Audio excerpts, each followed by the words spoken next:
2025 भर्तियों का वर्ष आज ही सुनिश्चित करें अपना सिलेक्शन और डाउनलोड करें तैयारी कर लो ऐप। नमस्कार, एजुकेशन नगरी में आपका स्वागत है और मैं हूं आपके साथ विनीत। राजस्थान में पशु परिचर का रिजल्ट जारी होने के बाद से लगातार अभ्यर्थी जो है उनमें आक्रोश है, परेशान है। जब से नॉर्मलाइजेशन लागू हुआ है उसके बाद से अभ्यर्थियों ने कर्मचारी चयन बोर्ड के बाहर प्रदर्शन भी किया था और उसके बाद अब बोर्ड ने डीवी के लिए शेड्यूल जारी कर दिया है और अभ्यर्थी कंफ्यूज है कि इसमें आगे क्या होने वाला है। क्या ये लड़ाई लंबी चलेगी या फिर जिनके साथ अन्याय हुआ है, जो इसमें सिलेक्ट हो सकते थे और नहीं हो पाए, क्या उनके साथ अन्याय होगा? हमारे साथ बात करने के लिए डीपी सर मौजूद हैं, जो कि एक शिक्षाविद हैं, लगातार अभ्यर्थियों की आवाज उठा रहे हैं। तो अब इस मामले में क्या कुछ बचा है, क्योंकि डीवी जो है उसका शेड्यूल जारी कर दिया है, तो अब क्या रास्ता बचा है कि सामने कोई ऑप्शन क्या हो सकता है अब? सर्वप्रथम एजुकेशन नगरी के दर्शकों का मैं अभिनंदन और स्वागत करता हूं। देखिए, लगातार कर्मचारी चयन बोर्ड जल्दबाजी कर रहा है। ये राजस्थान के इतिहास में ऐसा पहले बार हुआ है सर कि इतना जल्दी डीवी के लिए मतलब बुला लेना, कि डॉक्यूमेंट वेरिफिकेशन में तो महीनों भर लग जाते हैं। यहाँ तक कि 2-3 बार रिजल्ट रिवाइज होता है, सारी चीजें होती है, आपत्ति के लिए टाइम होता है, सुनते भी हैं। जबकि बोर्ड के लोगों का ये कहना था कि हम 7 दिन में पुनः रिजल्ट रिवाइज करेंगे, लेकिन वहीं अगले ही दिन इन्होंने एक तरीके से तानाशाही मैं कह सकता हूं दिखाई है और छात्रों के भविष्य के साथ में खेलते हुए डीवी प्रेस नोट। नमस्कार, एजुकेशन नगरी में आपका स्वागत है और मैं हूं आपके साथ विनीत। राजस्थान में पशु परिचर का रिजल्ट और आगे 21 तारीख से इनका डीवी का वेरिफिकेशन वो स्टार्ट भी इनका हो जाएगा।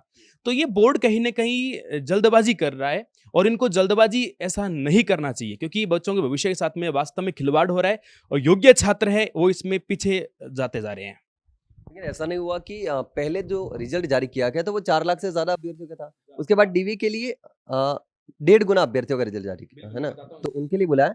तो इसमें इतना हेरफेर था कि इतनी बड़ी संख्या में रिजल्ट जारी कर दिया, फिर डीवी के लिए बुलाना, तो उसमें और फिर जल्दी से जल्दी इसका डीवी के लिए बुलाना, मतलब महीनों लग सकते हैं जैसा कि आपने बताया। तो ये ऐसा तो नहीं था कि इस मामले से जल्दी से जल्दी निपटा दिया जाए, खत्म कर दिया जाए कि आंदोलन ना करे बच्चे? बिल्कुल, मुझे इसमें स्पष्ट रूप से लगता है 10 लाख लगभग बच्चों ने पेपर दिया है।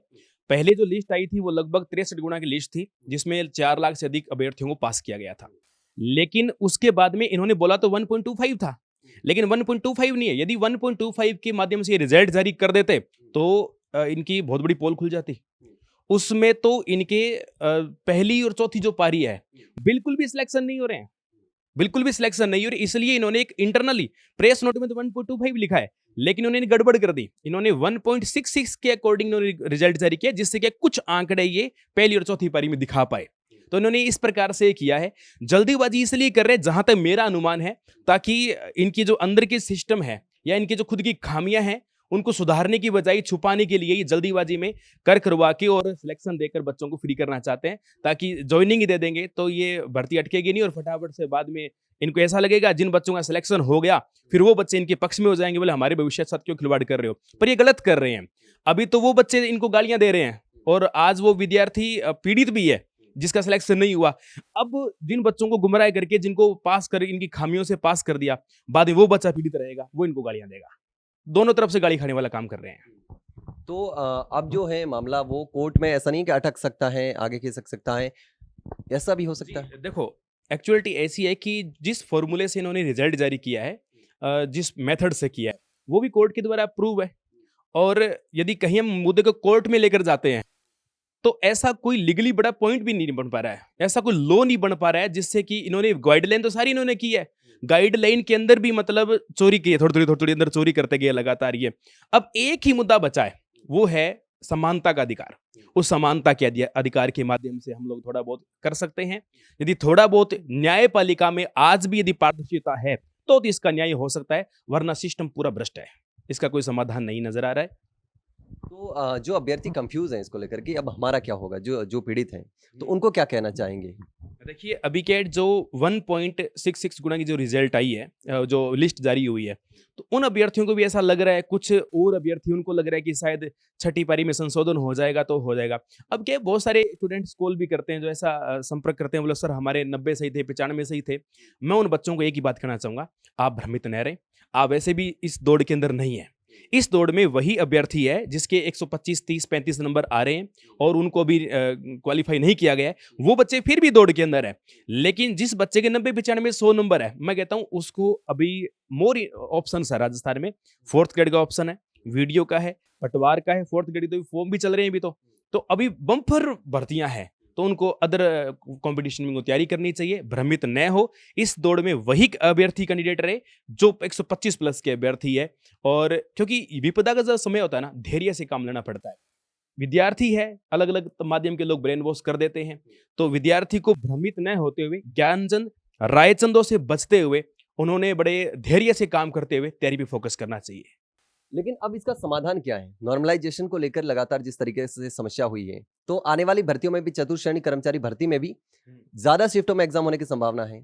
तो इसका सॉल्यूशन क्या हो सकता है? एक सॉल्यूशन अगर अपन सोचे कि ये सॉल्यूशन हो सकता है ताकि जो मामला भी आगे ना फंसे और समाधान भी हो सके। आपका ये प्रश्न काफी दमदार है, योग्य प्रश्न है, और भविष्य में इस प्रश्न के ऊपर फिर मुद्दा बन सकता है। ये जैसा कंडीशन में बन रखी है, आगे बन सकती है, क्योंकि इसका जिंदा उदाहरण अपने पास चतुर्थ श्रेणी है। 20 लाख फार्म आएंगे, तो इसमें कर्मचारी चयन बोर्ड का कहना है कि अपने पास तो 3 लाख से ज्यादा एक दिन में व्यवस्था ही नहीं है, तो पारियां तो 10 से 12 बनने जा रही है आगे। तो इस हिसाब से तो सर इसमें सीधा सा, अभी यदि वर्तमान की स्थिति को देखें तो मुझे ऐसा लगता है ये नॉर्मलाइजेशन ऑप्शन नहीं हो तो इनको शिफ्ट वाइज रिजल्ट जारी करना चाहिए।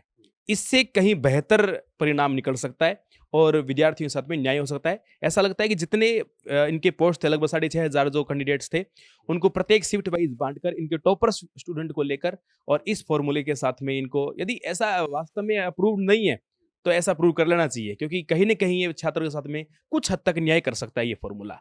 तो ये बेस्ट फॉर्मूला है। हाँ, एक चीज ये है कि नॉर्मलाइजेशन की वजह से कई अभ्यर्थी डरे हुए हैं और उनको ये लगता है कि हम लास्ट में आवेदन करेंगे तो उनमें कई समस्या भी हो सकती है, साइट हैक हो सकती है या फिर आवेदन करने से वंचित भी रह सकते हैं, क्योंकि कंफ्यूजन है कि नॉर्मलाइजेशन में हम भी लास्ट में आवेदन करेंगे तो हमारा भी हो जाएगा। तो उनको क्या कहना चाहेंगे? छात्र क्या होता है कि भोला पंछी होता है और जो जैसा ज्ञान दे देता है और वो वैसा एक पट पे चलने लग जाता है। जैसे अभी छात्रों ने देखा 6ठी पारी में तो बहुत ज़्यादा पास हो रहे हैं, 35% लगभग जा रहे हैं, तो उन बच्चों को लगता है कि हम लास्ट में फॉर्म अप्लाई करेंगे, क्या अब तो हम भी 6ठी शिफ्ट में या लास्ट शिफ्ट में आ जाएं तो हमारा अच्छा ऐसा हो सकता है। देखो ये घोर अन्याय हुआ है, ये एक सिली मिस्टेक है और ये एक त्रुटि सिली मिस्टेक है, ये तो सुधारनी पड़ेगी, लेकिन छात्र इसको अपने आप में एक प्लस पॉइंट ना समझे। ये 6ठी शिफ्ट में हुआ है, ये तो इन्होंने आधार ही उसी को लिया था, ये फर्स्ट में भी हो सकता था, एक शिफ्ट में तो होना ही था, कोई से भी कर देते भले, एक शिफ्ट में तो होना ही होना था, जबकि जो 6ठी शिफ्ट है उसमें तो इतनी अटेंडेंस ही नहीं है।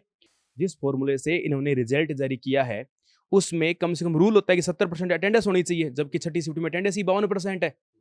तो छात्र ऐसा कोई आधार न बनाए कि हम लास्ट में फॉर्म अप्लाई करें या लास्ट शिफ्ट के अंदर जाएं, तो ये उनके लिए बहुत ही नुकसानदायक रहेगा। नॉर्मलाइजेशन देखो यदि सही तरीके से हो तो बुरा नहीं है, उसके कुछ पैमाने होते हैं, पैमानों को आधार रखा जाए, पहले भी होते आए हुए हैं, सही आधार से हो तो कोई दिक्कत नहीं है, तो काफी हद तक सही रहता है। लेकिन वर्तमान में मुझे ऐसा लगता है कि नॉर्मलाइजेशन है ना पूर्णतः बंद होना चाहिए, और मैं इसी के समर्थन में कि नॉर्मलाइजेशन को बंद करके, जब ये ऐसा देश है जहां पर एक देश एक चुनाव हो सकता है, तो इतनी व्यवस्था अपने पास है, करना नहीं चाहिए वो अलग बात है, एक दिन में संभव है, एग्जाम करवाया जा सकता है। मैं 100% समर्थन तो ये करूंगा कि नॉर्मलाइजेशन जैसा नाम रहे ही ना। तो चूंकि कोर्ट में जो याचिका दायर की जाने वाली है, तो कोर्ट में आप क्या याचिका में मांग करेंगे कि क्या समाधान किया जाए कोर्ट में? चूंकि आपने बताया कि कोर्ट में अब रास्ता जो है वो कोर्ट का बचा है, क्योंकि बोर्ड ने जल्दी से फैसला ले लिया और डीवी के लिए शेड्यूल जारी कर दिया। देखो कोर्ट में हम जब जाते हैं तो सारे के सारे काम जो लीगल और लॉ के आधार पर होते हैं, जब इसकी पूर्णतः स्टडी की जाती है, हर काम ऐसी बात नहीं, कर्मचारी चयन बोर्ड ने गाइडलाइन को कहीं ना कहीं ध्यान में रखा है, चोरी भी की ऐसी बात नहीं है, पर गाइडलाइन को बराबर उन्होंने कहीं ना कहीं आधार रख के काम किया है बराबर में।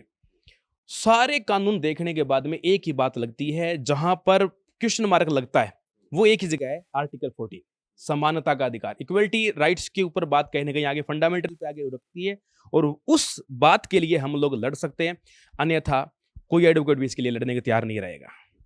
बिल्कुल, अब जो रास्ता बचा है वो कोर्ट से यही गुहार लगाएंगे कि जिनके साथ अन्याय हुआ है उनके साथ न्याय हो, सबके साथ समानता का व्यवहार किया जाए, जिन अभ्यर्थियों ने मेहनत की उनके साथ अन्याय ना हो, नॉर्मलाइजेशन के नाम पर। यही अब कोर्ट में याचिका दायर करने की तैयारी की जा चुकी है, लेकिन अब देखना होगा कि इस मामले में आगे क्या होता है।